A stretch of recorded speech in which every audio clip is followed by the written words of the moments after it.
तो उसको और सुचारू रूप से यहाँ के कुछ प्रबुद्ध बुजुर्गों को, जवानों को एकत्रित करके मैंने एक जगह सत्संग आरंभ किया।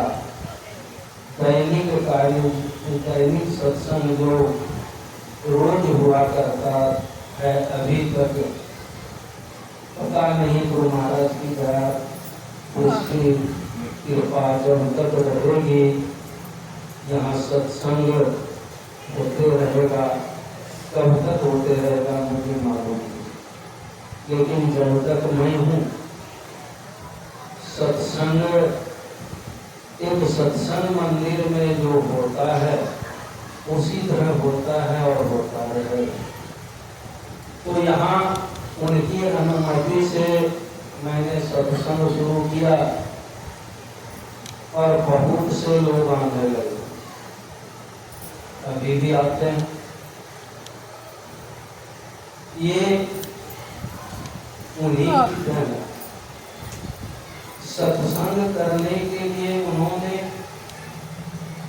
जहाँ हम लोग बैठ करके सत्संग कर रहे हैं, तो सत्संग भवन के रूप में मुझे कहा कि बनाइए, तो मैंने हाथ लगाया और बन के तैयार हो गया। अब इसमें सत्संग होता है। ये पूज्य भूसियारों की ही धन है, उन्हीं की जमीन है, उन्हीं के खर्च से ये बना है, उन्हीं के परिवार के द्वारा ये संचालित होते रहा है और होता है। आज वो नहीं है, आज नहीं है और कभी किसी को मिलेंगे भी नहीं। क्यों नहीं मिलेंगे?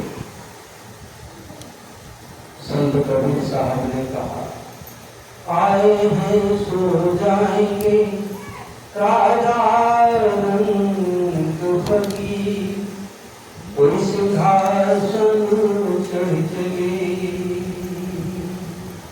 कोई अंधेरे जाते जंजीर। आए हैं सो जाएंगे, सभी जाएंगे। कौन कौन जाएंगे? राजा रंग फकीर, कोई भी हो, कोई भी हो, तो सब जाएंगे, सभी चले जाएंगे। सभी बटोही है, बटोही को देखते हैं हम लोग, चले जा रहे हैं, चले जा रहे हैं। कहाँ चले जा रहे हैं? वो अपने गंतव्य स्थान पर जा रहे हैं, अपने मंजिल पर जा रहे हैं, लेकिन जाते समय जो देख रहे हैं उनको पता नहीं कहाँ जा रहे हैं। उसी प्रकार शरीर छोड़ करके चले जाते हैं। कहाँ चले जाते हैं? इस विषय में सर्वसाधारण को कोई पता नहीं, कुछ पता नहीं। पंडित जी लोग, ब्राह्मण लोग किसी की मृत्यु के बाद श्राद्ध करवाते हैं और गरुड़ पुराण, गीता, ये सब का भी पाठ करते हैं। तो श्राद्ध क्रिया करते हैं और सब का वो ठेका ले लिए हैं स्वर्ग पहुंचाने का, सब का ठेका ले लिया और सबके पहले वो स्वर्गीय लिखवाते।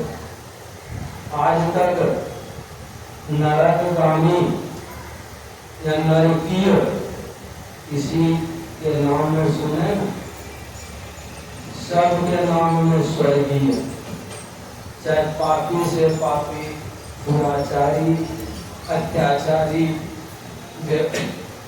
व्यभिचारी, कदाचारी, भ्रष्टाचारी आदि जो चारी हो, सदाचारी छोड़। उसके पीछे भी स्वर्गीय लिखा रहता। स्वर्गीय मतलब वो स्वर्ग चले, लेकिन शास्त्र ऐसा नहीं कहता। अभी सुन रहे थे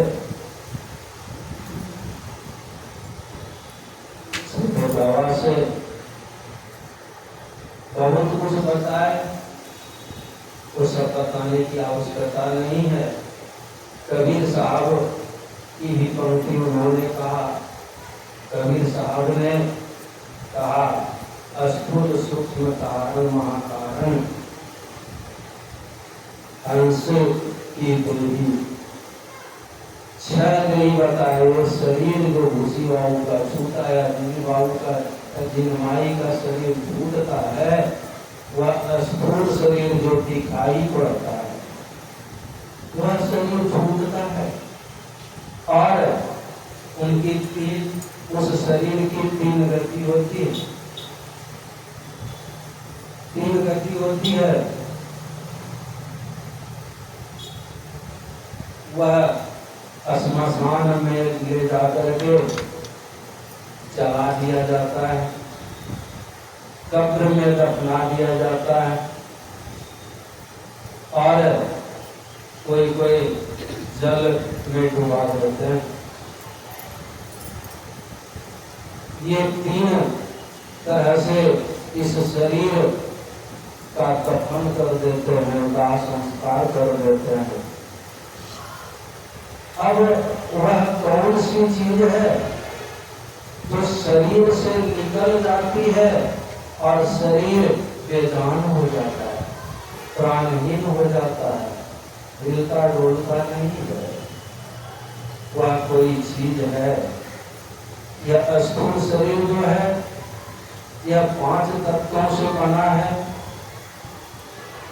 रामचरितमानस में लिखा है, क्षिति जल पार्वत गगन समीरा, पंच रचित यह अधम शरीरा। 5 तत्वों से बना है, लेकिन ये 5 तत्व रहते हुए एक तत्व नहीं रहने पर यह शरीर मूर्ता कहलाता है। वह कौन सा